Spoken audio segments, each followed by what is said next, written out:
আমি নিশি। আমি একজন কর্মজীবী নারী। কয়েক বছর ধরেই আমি একটা প্রতিষ্ঠানে জব করতেছি। তো আমার প্রতিদিন সকাল 6টার সময় বের হতে হয়।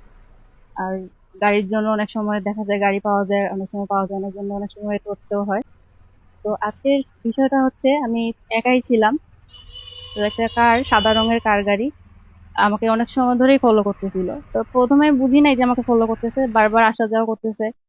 আর জিজ্ঞেস করতেছে, একবার জিজ্ঞেস করছে আমার সামনে দাঁড় করে যে আমি যাবো কিনা, কোথায় যাবো, শ্রীমঙ্গল যাবো কিনা।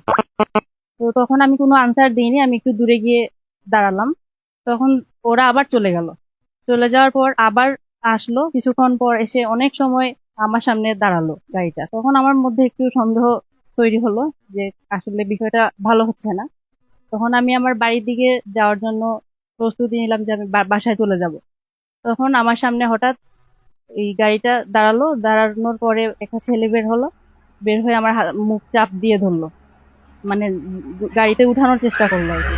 তো আমি ওখান থেকে কোনো রকম ভাবে মুভ করলাম। আর গাড়ির ভিতরে 4 জন ছিল ছেলে।